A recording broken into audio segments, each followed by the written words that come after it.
Marcus Chen wiped the sweat from his brow as he adjusted the targeting scope on his plasma rifle. The mining station on Kepler 442b was supposed to be a routine assignment: extract rare earth minerals, avoid the local wildlife, and collect his paycheck. Nobody mentioned the Zephyrian warships that would drop from hyperspace. Like angry hornets, the communication array crackled with panic as fellow miners scrambled for the emergency shuttles. Marcus heard the distinctive whine of energy weapons outside the reinforced habitat dome. Through the transparent aluminum windows, he could see sleek silver ships descending through the orange atmosphere, their weapon arrays glowing with deadly intent. All personnel to evacuation stations, the automated voice announced with mechanical calm that contrasted sharply with the chaos erupting around them. Marcus shouldered his rifle and headed toward the emergency exits. But a flash of movement caught his eye. A figure stumbled through the mining complex's outer airlock, pursued by 3 armored Zephyrian soldiers. The being was tall and graceful, with pale blue skin that seemed to shimmer in the artificial light. Her clothing was torn and bloodied, but Marcus could see the intricate, golden patterns that marked her as nobility among her species. Princess Lirelei of the Zephyrian Fifth House collapsed behind a stack of mineral containers. Just as the soldiers rounded the corner, their weapons raised. Marcus had heard stories about Zephyrian civil wars, but he'd never expected to find himself in the middle of one. The soldiers spoke in their clicking, musical language as they spread out to surround the princess's hiding spot. Marcus understood enough Zephyrian to catch phrases like traitor spawn and end the bloodline. This wasn't just a capture mission, they intended to execute her. Every instinct told Marcus to run. Humans had strict non-interference policies with alien conflicts. Getting involved could mean court-martial, imprisonment, or worse. But as he watched the princess press a bloodied hand to her side, her large violet eyes wide with fear and pain, something in his chest tightened. The lead Zephyrian soldier stepped around the container, weapon aimed at the princess's head. Marcus moved without thinking, his rifle coming up in one smooth motion. The plasma bolt caught the soldier's center mass, sending him crashing into a support beam with a sickening crunch. The other 2 soldiers spun toward Marcus, their mandibles clicking in surprise. Humans weren't supposed to be fighters. Most alien species considered them weak, slow, and technologically inferior. Marcus proved them wrong in the next 3 seconds. He rolled behind a mining cart as energy bolts scorched the air where he'd been standing. His rifle barked twice more, and both soldiers dropped, their exotic armor no match for human-designed plasma weaponry. The mining complex fell silent except for the distant rumble of Zephyrian ships and the princess's labored breathing. Marcus approached her carefully, hands visible and weapon lowered. "Are you injured?" he asked in halting Zephyrian. The princess stared at him with those enormous violet eyes, clearly stunned that a human had intervened. You saved my life?" she whispered in accented standard. "But why?" "Your species has no stake in our affairs." "Because it was the right thing to do," Marcus replied, offering her his hand. She took it, wincing as she stood. The wound in her side was bleeding freely, staining her torn robes a darker blue dot outside.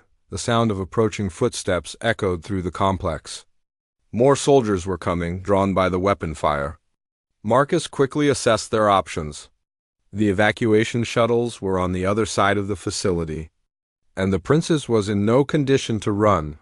"There's a maintenance tunnel that leads to the old mining shafts," Marcus said, pointing toward a service hatch. "It's not comfortable, but it'll get us out of here."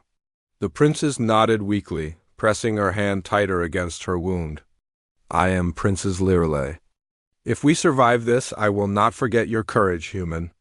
"Marcus Chun," he replied, helping her toward the tunnel entrance. "And we're going to survive this." As they descended into the dark tunnels beneath the mining station, Marcus couldn't help but wonder what he'd gotten himself into. Above them, Zephyrian soldiers systematically searched the complex while their ships bombarded the evacuation shuttles attempting to flee. The princess's breathing was becoming more labored with each step, and Marcus realized that without medical attention, she would die regardless of whether they escaped. The tunnel system was a maze of service, corridors and abandoned mining shafts that honeycombed the asteroid. Marcus had explored them during his off hours, partly out of boredom and partly because he liked having escape routes mapped out. That paranoia was paying off now. They reached a small chamber that had once housed geological survey equipment. Marcus activated his emergency beacon, hoping that any human ships in the area would pick up the signal. The princess collapsed against the wall, her blue skin growing pale. "The wound is worse than I thought," she murmured, lifting her hand to reveal a deep gash that pulsed with each heartbeat. "I will not last much longer." Marcus examined the injury with the limited medical training all miners received. It was bad. Whatever weapon had caused it had also introduced some kind of toxin that was spreading through her system. Without proper Zephyrian medical equipment, there was only one option he could think of. "Human blood has universal healing properties," he said, pulling out his emergency medical kit. "It's not perfect, but it might buy us time." The princess's eyes widened. "You would share your life essence with me? But that is a sacred bond among my people." Marcus was already preparing the transfusion equipment. "I don't know about sacred bonds. I just know you're dying and this might help." As his blood flowed into the princess's system, Marcus felt a strange warmth spread through his chest. The princess's eyes never left his face, and he could see something changing in her expression: surprise, gratitude, and something deeper that he couldn't quite identify. "What is your family name, Marcus-chun?" she asked softly. "I don't have much family left," Marcus admitted. "Just me and my sister back on Earth. Then I claim you as blood brother to the House of Lirelei," the princess declared with formal ceremony despite their circumstances. "Your courage and sacrifice have bound our fates together." Marcus wasn't sure what that meant, but the color was already returning to the princess's skin, and her breathing was becoming steadier. Whatever human blood did for Zephyrian physiology, it was working faster than he'd expected. In the distance, they could hear the sounds of the search moving closer to their location. The rescue ship that responded to Marcus's beacon wasn't what he expected. Instead of a human vessel, the sleek craft that landed in the abandoned mining sector bore the silver and gold markings of the Zephyrian Royal Guard. Marcus instinctively reached for his weapon, but Princess Lirelei placed a restraining hand on his arm. "These are my loyalists," she explained, her voice stronger now thanks to the blood transfusion. "Commander Thane has been searching for me since the coup began." The airlock hissed open, revealing a tall Zephyrian warrior whose armor bore intricate rank insignia. His mandibles clicked in what Marcus had learned was a gesture of relief as he saw the princes alive. "Your Highness, the entire Fifth House fleet has been mobilized to find you," Commander Thane reported in crisp standard, his violet eyes fixed on Marcus with undisguised suspicion. "This human was found with you. Should I execute him as a witness?" "You will do no such thing," Lirelei commanded sharply, rising to her feet with newfound strength. "This human saved my life and shared his blood to heal my wounds. He is under my protection." Marcus watched the exchange with growing unease. The princess's tone had changed completely. Gone was the vulnerable refugee he'd rescued, replaced by someone who clearly wielded absolute authority. Commander Thane's mandibles clicked in what Marcus recognized as surprise. "Shared blood? Your Highness, surely you don't mean—" "I claimed him as blood brother to our house," Lirelei declared. "His name is Marcus-chun, and he has proven his worth in combat against our enemies." The commander's entire posture shifted. He turned to Marcus and performed what looked like a formal bow, though his expression remained skeptical. "If the princess has claimed you, then you are welcome aboard our vessel. But know this, human blood bonds among our people are not taken lightly." As they boarded the Zephyrian ship, Marcus marveled at the advanced technology surrounding him. The corridors were lined with some kind of energy-conductive metal that hummed softly with power, and the artificial gravity felt lighter than Earth standard. Holographic displays showed star charts and tactical information that his mining equipment training couldn't begin to interpret. "Your ship is incredible," Marcus commented as they walked through the command deck. "Human vessels look like scrap metal compared to this." Princess Lirale smiled at his wonder, the first genuine expression of joy he'd seen from her. Our technology has been refined over millennia, but we have grown perhaps too dependent on it. Your people's resourcefulness impressed our military observers during the frontier wars. They entered what appeared to be a strategy room where several other Zephyrian officers were, gathered around a three-dimensional map of the star system. Marcus recognized Kepler 442 be in the center, surrounded by dozens of ship markers in different colors. Status report, Commander Thane ordered. A younger officer with elaborate facial tattoos stepped forward. The rebels have consolidated control of 3 major system nodes, but loyalist forces still hold the outer colonies. Emperor Valdris declared Princess Lirale dead and named Prince Kethril as his heir. Lirale's hands clenched into fists. My uncle moves quickly to legitimize his usurpation. What of the other houses? The 6th and 8th houses have declared neutrality, but we suspect they lean toward the rebels. The 3rd house remains loyal to your father's memory, and the 9th house has offered military support. Marcus listened to the political maneuvering with growing understanding. This wasn't just a civil war, it was a complete reshuffling of galactic power that could affect every species in this sector, including humanity. What role does Earth play in this conflict? Marcus asked, surprising everyone with his directness. The officers exchanged glances before Commander Thane responded. Officially, humans maintain strict neutrality in Zephyrian affairs. However, your species has been rapidly expanding their territory and technological capabilities. Some factions view humanity as a potential threat, and others see you as potential allies, Princess Lirale added meaningfully. Your intervention on my behalf proves that humans can be trusted to honor their principles even when it costs them. She gestured to the star map, highlighting several systems on the borders of human space. These worlds contain Zephyrian colonies that have traded with Earth for generations.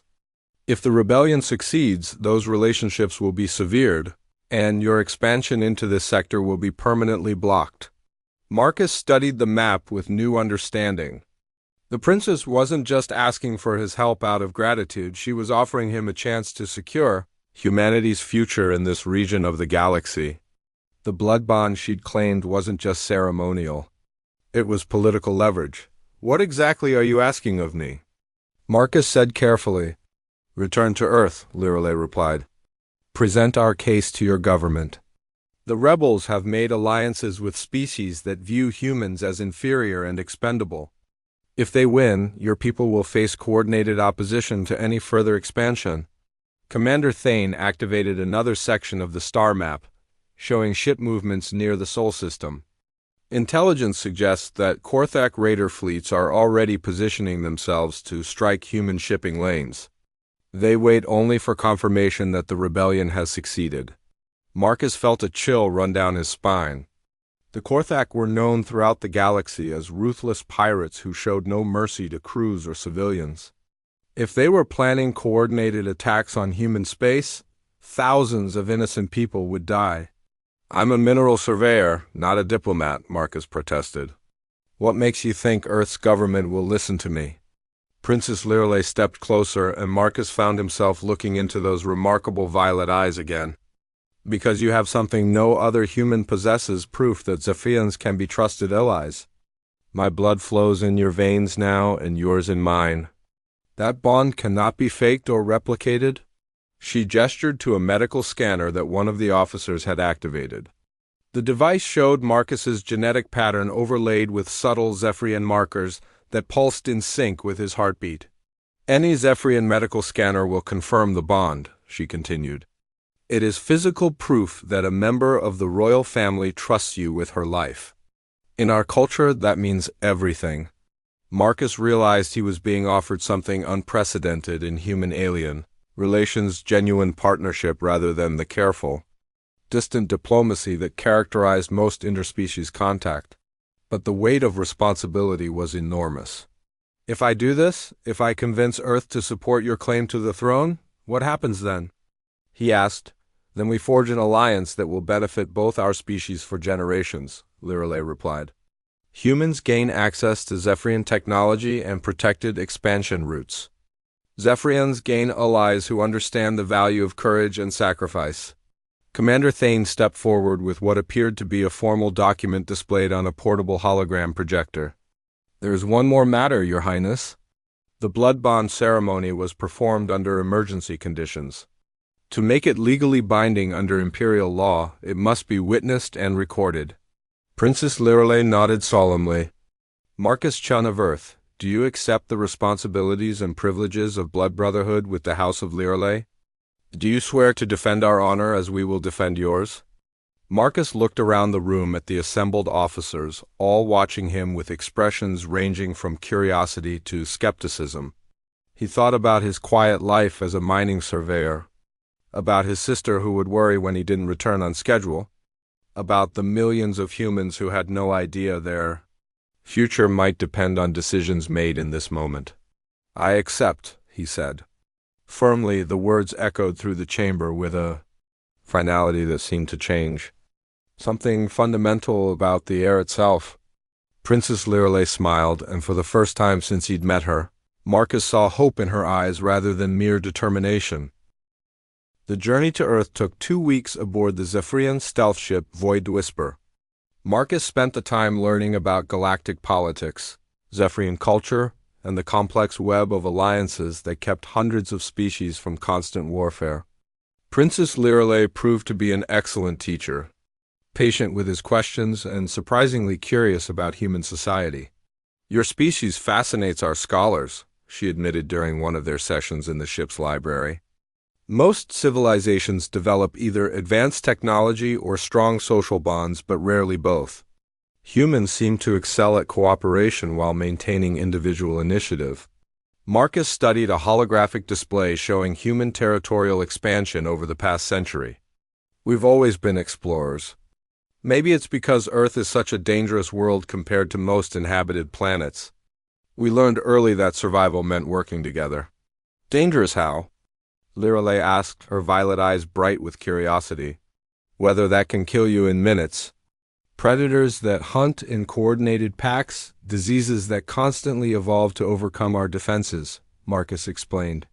"Most humans grow up understanding that the universe doesn't care about their survival. We have to make our own luck." The princess was quiet for a long moment, studying the data about human evolution and planetary conditions. "That explains much about your military effectiveness during the frontier wars. Our species evolved on worlds with stable climates and few natural predators. We had to learn warfare from other species." Their conversation was interrupted by Commander Thane's voice over the intercom. "Your Highness, we are approaching the Sol system. Human patrol ships are requesting identification." Marcus and Lirelei made their way to the command deck, where the main view screen showed Earth growing larger in the distance. Even from this far away, Marcus could see the orbital stations and defense platforms that protected humanity's homeworld. "Impressive defensive grid," Thane commented approvingly. "Whoever designed this understood the principles of overlapping fields of fire." "That would be Admiral Sarah Chun," Marcus said with pride. "My sister. She's in charge of Sol Defense Command." Princess Lirelei's mandibles clicked in surprise. "Your sister commands Earth's military forces?" "She's one of the top strategists in the human fleet," Marcus confirmed. "Sarah was always the smart one in the family. I just dig holes in asteroids." The communication officer turned from his station. "Human control is directing us to dock at Luna Station. They're requesting Princess Lirelei present herself to the diplomatic corps immediately." "No," Marcus said firmly, surprising everyone. "We need to speak to the Defense Command first. If Earth is going to get involved in this war, the military needs to understand what they're facing." Lirelei studied his expression carefully. "You believe your sister will be more receptive than the diplomats?" "I believe Sarah will ask the right questions," Marcus replied. "Diplomats think about politics. Military officers think about protecting people." Commander Thane looked skeptical.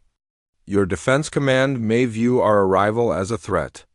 We are, after all, a warship entering your home system. Then we'll make sure they understand we're here as friends, Marcus said, activating the communication system. Luna Control, this is Marcus Chun requesting direct channel to Admiral Chun at Defense Command. Priority Alpha Authorization Code November 77 Tango. The response came back within seconds. Marcus, where the hell have you been? You missed your scheduled return by 3 days. It's a long story, Sarah. I need to meet with you immediately. I'm aboard a Zephyrian vessel with Princess Lirelei of the Fifth House. A pause that seemed to stretch forever. Did you just say you're traveling with Zephyrian royalty? That's part of the long story. Can you clear us for approach to Defense Station Alpha? Stand by. Marcus could hear rapid conversation in the background before his sister's voice returned. You're cleared for Docking Bay 7. Marcus, whatever this is about, I hope you know what you're doing. The Void Whisper glided through the defensive grid with escort ships flanking them at a respectful distance. Marcus watched through the viewports as Earth's moon grew larger, its surface dotted with the lights of human colonies and military installations. Your sister sounds formidable, Princess Lirelei observed. Sarah's been protecting people her whole life, Marcus replied. First me from schoolyard bullies, then humanity from anyone who thought we'd be easy targets. Defense Station Alpha was a massive construct built into Luna's Mare Tranquillitatis.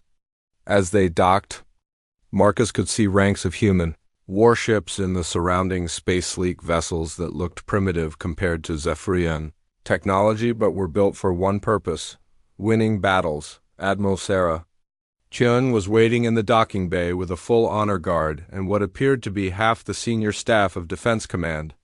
She looked exactly like Marcus remembered, tall, sharp-eyed, with graying hair pulled back in a regulation bun. The family resemblance was obvious in the stubborn set of her jaw. Marcus, she said as he emerged from the airlock, you look terrible. And you're 3 inches taller than you should be? Marcus glanced down at himself in confusion, then realized the Zephyrian blood transfusion had triggered some kind of physiological enhancement. It's part of what I need to explain. Princess Lirelei stepped through the airlock with regal bearing, her ceremonial robes replaced by practical traveling clothes that still somehow managed to look elegant. The human guards raised their weapons reflexively, but Admiral Chun gestured for them to stand down. Your Highness, Sarah said with a formal bow that managed to be respectful without being subservient. Welcome to Luna Station. Though I have to admit, this is not how I expected to meet Zephyrian royalty. Admiral Chun, Lirelei replied with equal formality. Your brother has spoken of your accomplishments. I come seeking an alliance between our peoples. Sarah's expression didn't change, but Marcus could see the wheels turning behind her eyes. Let's continue this conversation somewhere more private. They were escorted to a secure briefing room where Admiral Chun dismissed all but her senior aide. The holographic displays showed real-time tactical information about ship movements throughout the sector. Before we discuss politics, Sarah said, I need to understand how my brother became involved in Zephyrian affairs. Marcus told the story of the attack on the mining station, his decision to save the princess and the blood bond ceremony. As he spoke, Sarah's expression grew more concerned. You're telling me that you've been genetically altered by alien blood and sworn some kind of oath to a foreign power? She asked bluntly. I'm telling you that I helped someone who needed it, Marcus replied. Everything else just followed from that. Princess Lirelei activated a portable medical scanner and displayed Marcus's genetic readings. Admiral, your brother's genetic pattern now carries markers that identify him as blood brother to the House of Lirelei. In our culture, this means he has the same legal standing as a member of our royal family. Sarah studied the data with professional interest. And what does that mean in practical terms? It means he can speak for the princess in any negotiation, Commander Thane interjected. His word carries the weight of imperial authority. Admiral Chen leaned back in her chair, clearly processing the implications. So you're not just asking for an alliance. You're offering my brother a position in the Zephyrian government? In a manner of speaking, yes, Lirelei confirmed. But more importantly, we're offering humanity a partnership based on mutual trust rather than careful neutrality. Sarah activated the room's tactical displays. showing ship movements throughout the local sector. Our intelligence suggests major fleet movements in Zephyrian space. Civil war? A rebellion led by my uncle, who murdered my father to claim the throne, Lirale said quietly. If he succeeds, the new government will align with species that view humanity as a threat to be eliminated. Marcus watched his sister's face as she absorbed this information. Sarah had spent her entire career preparing for threats to human survival. The possibility of coordinated alien aggression would trigger every defensive instinct she possessed. What kind of military support are we talking about? Admiral Chun asked. Initially, just access to Zephyrian space for your ships to operate against pirate fleets, Lirale explained. Longer term, shared technology development and coordinated defense agreements. Sarah stood and walked to the tactical display, manipulating the controls to show shipping lanes and trade routes. These pirate attacks on our merchant vessels, they're not random, are they? Intelligence suggests the Korthic fleets are testing your Respon sediment defensive capabilities, Commander Thane admitted. If the rebellion succeeds, those attacks will escalate to full-scale raids on your colonies. Marcus watched his sister's expression harden. The thought of attacks on civilian targets was exactly the kind of threat that had driven Sarah to devote her life to military service. What do you need from us? Admiral Chun asked finally. Admiral Chun's question hung in the air as Princess Lirale and Commander Thane exchanged glances. Marcus could see they were about to ask for something significant, something that would fundamentally change humanity's role in galactic politics. We need human fleet vessels to escort a diplomatic convoy to the neutral assembly on Kepler 186F, Lirale said carefully.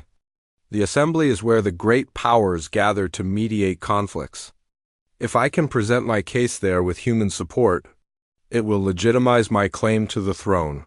Sarah's expression remained neutral, but Marcus knew that she was calculating risks and probabilities at lightning speed. How many ships are we talking about, and what's the opposition? Commander.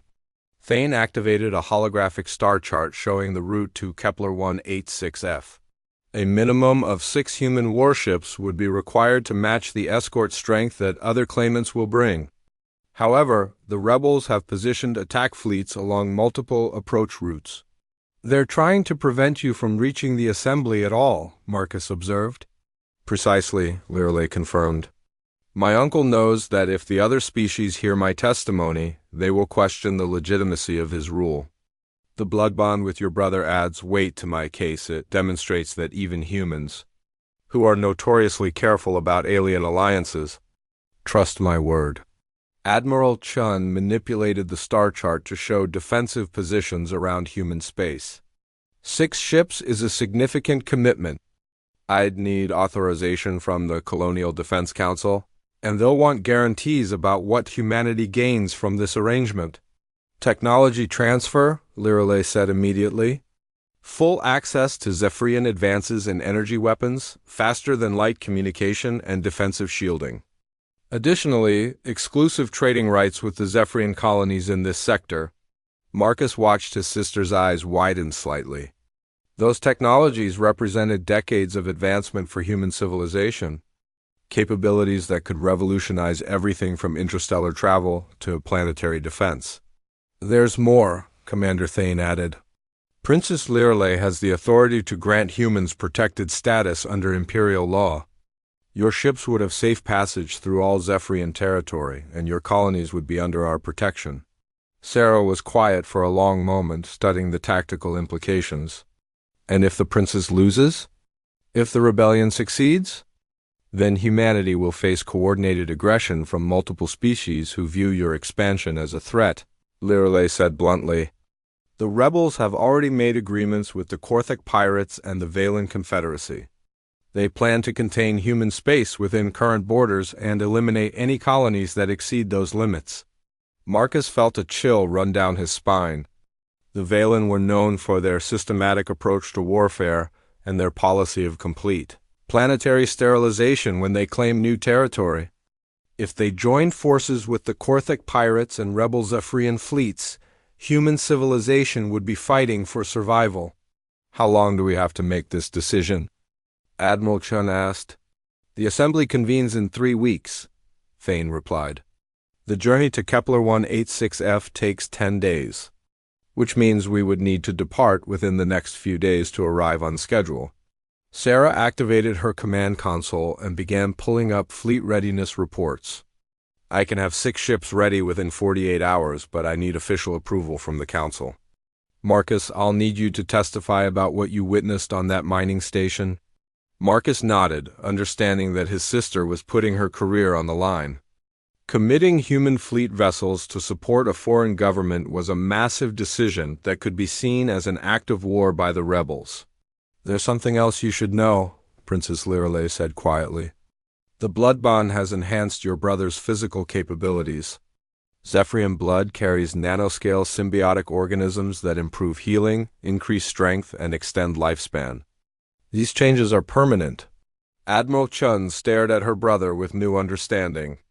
That explains the height increase and why you look healthier than you have in years. What other changes should we expect? Enhanced reflexes, improved immune system, and the ability to interface directly with Zephyrian technology, Commander Thane listed.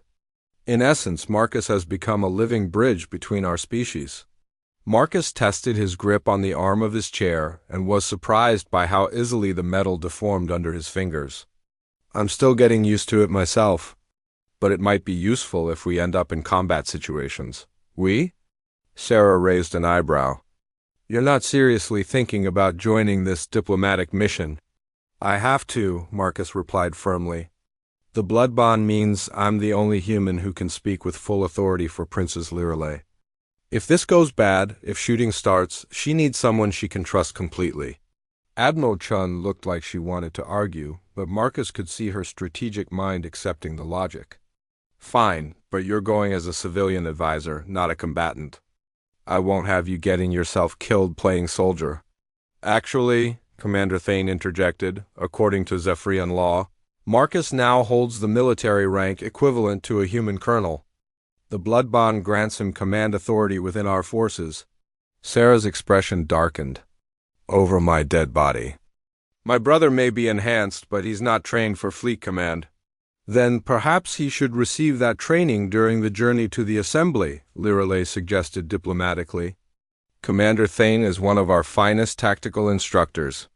10 days would be sufficient to teach Marcus the basics of Zephyrian military doctrine. Marcus found himself caught between his sister's protective instincts and his growing understanding of what the blood bond meant. He wasn't just a human who had helped an alien princess, he was now a crucial link between two civilizations that could either forge a powerful alliance or face mutual destruction. Sarah, he said gently, this is bigger than just protecting me. If humanity is going to survive what's coming, we need this alliance. And apparently I'm the key to making it work. Admiral Chun was silent for a long moment, her command training warring with her sisterly concern. Finally, she nodded reluctantly. I'll present the proposal to the Colonial Defense Council. But Marcus, if you're going to represent humanity in an alien war, you need to understand what you're getting into. She activated a new display showing intelligence reports about the various factions in the Zephyrian Civil War. This isn't just about putting the rightful ruler back on the throne. This conflict could reshape the entire galactic power structure. Species that have remained neutral for centuries are choosing sides. Trade agreements that have kept peace for decades are being dissolved. Princess Lirelei studied the intelligence reports with professional interest. Your information networks are more extensive than I realized. Some of this intelligence is classified at the highest levels of imperial security. We've been monitoring galactic politics since the first human colony was established, Sarah replied. Survival requires knowing what threats are developing before they reach your doorstep. Marcus watched the interplay between his sister and the princess, seeing mutual respect developing despite their vastly different backgrounds. Both were leaders who understood the weight of responsibility, the burden of making decisions that affected millions of lives. There's one more thing, Lirelei said finally. If we succeed, if I reclaim the throne and forge this alliance with humanity, there will be those who view it as a betrayal of traditional Zephyrian isolationism. Marcus will become a target for assassination attempts by extremist factions. Admiral Chun's expression hardened. Then we'll make sure he's prepared for that threat too. Marcus realized that accepting the blood bond had changed not just his physiology, but his entire future. He was no longer a simple mining surveyor, he was now a bridge between worlds, a symbol of interspecies cooperation, and apparently a high-value target for alien assassins. "When do we leave?" he asked, accepting his new reality. Princess Lirelei smiled, and Marcus saw hope mixed with determination in her violet eyes. "As soon as your sister can assemble the escort fleet."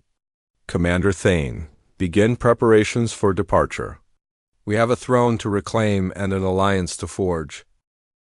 The neutral assembly on Kepler 186f was unlike anything Marcus had ever imagined. The ancient station orbited a planet that had been designated neutral territory for over 1,000 years, serving as a meeting place for species that might otherwise never interact peacefully.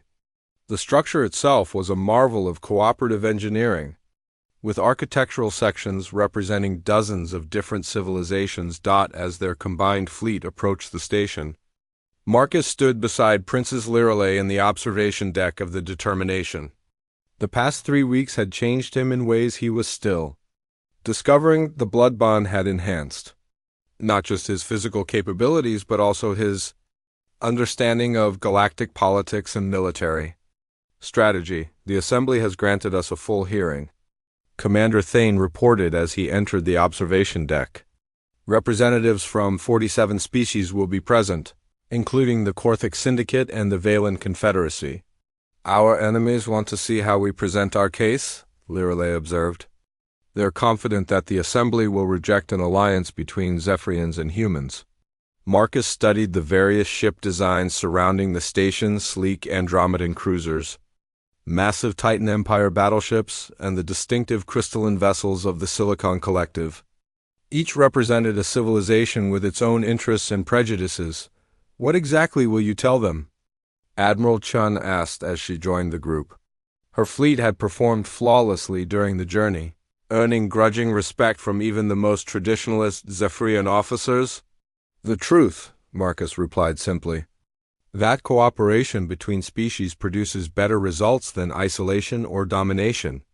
Princess Lirelei activated a holographic display showing the formal agenda for the assembly session. Marcus will speak first, presenting the human perspective on interspecies relations. Then I will detail my uncle's illegal seizure of power and request formal recognition of my claim to the throne. "And if they refuse?" Admiral Chun asked pragmatically. "Then we continue fighting alone," Lirelei said quietly. "But at least we will have given diplomacy a chance." The assembly chamber was a vast amphitheater designed to accommodate representatives from species of wildly different sizes and environmental requirements. Marcus found himself at the center of the chamber, facing delegates who ranged from the enormous, floating gas bags of the Medusae to the tiny, crystalline forms of the geometrics. "Distinguished representatives," Marcus began, his voice carried throughout the chamber by translation systems that converted his words into dozens of languages. "I stand before you not as a diplomat or a soldier, but as someone who learned that doing the right thing sometimes requires ignoring the safe thing." He activated his personal hologram projector, showing the events on the mining station where he had first encountered Princess Lirelei. 3 weeks ago, I was a mineral surveyor whose biggest concern was meeting production quotas. Then I witnessed an execution squad attempting to murder an unarmed refugee. The chamber was completely silent as Marcus described the attack, his decision to intervene, and the blood bond ceremony that had followed. He could see various delegates reacting differently to the story, some with approval, others with obvious skepticism. "The blood bond changed me physically," Marcus continued, "but more importantly, it taught me that the barriers between species are often less significant than the connections we choose to make." A delegate from the Korthic Syndicate, a reptilian being with scarred hide and predatory eyes, rose to speak.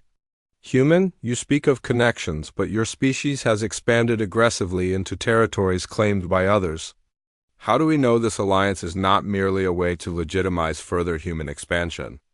Marcus had expected this question and had prepared for it during the journey. Because expansion without cooperation is ultimately self-defeating, humans succeeded not by conquering Earth's dangers, but by learning to work with them.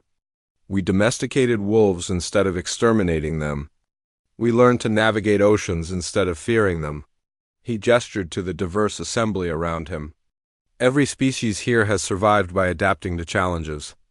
But the greatest challenges we all face: resource depletion, technological stagnation.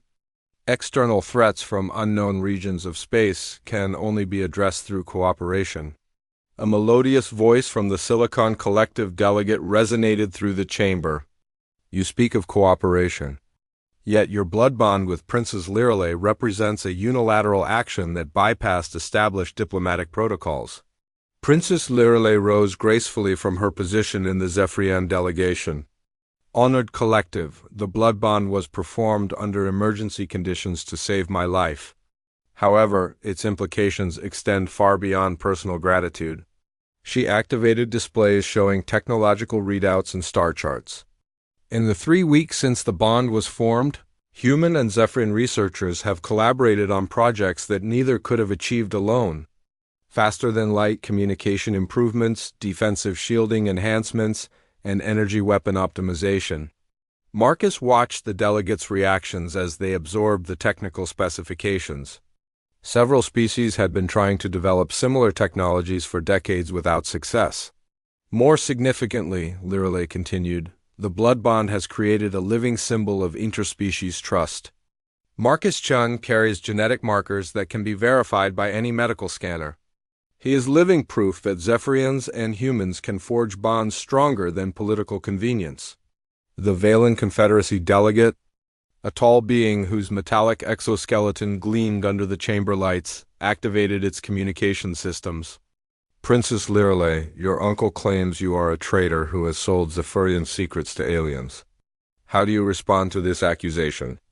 I respond that my uncle murdered my father to seize power illegally, Lirelei replied with ice in her voice. Any accusations from a usurper carry no legal weight under imperial law. Marcus stepped forward again, feeling the blood bond enhancing his understanding of the political currents in the chamber. Representatives, we're not here to ask you to take sides in a Zephyrian civil war. We're here to demonstrate that the future of galactic civilization depends on species learning to trust each other. He activated a new display showing intelligence reports about external threats, unknown signals from beyond the galactic rim, signs of massive construction projects in previously empty regions of space. While we argue about territory and trade agreements, something is building fleets in the void between galaxies. When that threat arrives, our survival will depend on how well we've learned to work together. The chamber erupted in multilingual discussion as delegates absorbed this new information. Marcus could see that several species had detected similar anomalies but had assumed they were isolated phenomena. The Assembly's chief mediator, an ancient being from the first contact species that had established the neutral station, called for order. The Assembly has heard testimony from both the human representative and Princess Lirelei. Of the Fifth House, we will now vote on formal recognition of their alliance and the princess's claim to the Zephyrian throne. The voting process took hours, with each species caucusing privately before submitting their decision.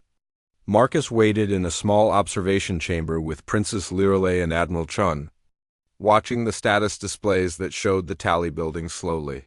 Whatever happens, Lirelei said quietly, you have already changed the course of galactic history. The technologies we've developed together, the tactical innovations your sister's fleet demonstrated, these will spread throughout known space. Marcus nodded, understanding that they had accomplished something significant regardless of the vote's outcome. And if we win? Then we prove that trust can be stronger than fear, Admiral Chun replied. And maybe that unknown threat you mentioned will face a galaxy that's learned to fight together instead of separately. The chief mediator's voice resonated through the chamber as the final votes were tallied. By a margin of 31-16, the Assembly grants formal recognition to the alliance between humanity and the legitimate Zephyrian government under Princess Lirelei. The chamber erupted in celebration from some, delegations in angry protest from others. Marcus felt a surge of relief and determination as he realized what they had achieved. "Now comes the hard part," Princess Lirelei observed with a smile. "Actually making the alliance work." Commander Thane's voice came through their communication devices. "Your Highness, Admiral Kethris has arrived with 12 rebel fleets that have declared loyalty to your cause. It appears your performance here has convinced many that the rebellion is doomed." Marcus looked out at the stars beyond the assembly station, knowing that their real challenges were just beginning. But for the first time since he'd fired that first shot to save an alien princess, he felt confident that they could face whatever came next. Ready to go home and explain to Earth's government that their mining surveyor has become a galactic diplomat? Admiral Chun asked with amusement.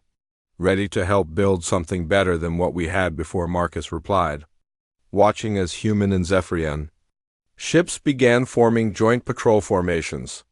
That would carry news of the Alliance to every corner of known space. The blood he had shared to save one life had become the foundation for a partnership that might save them all.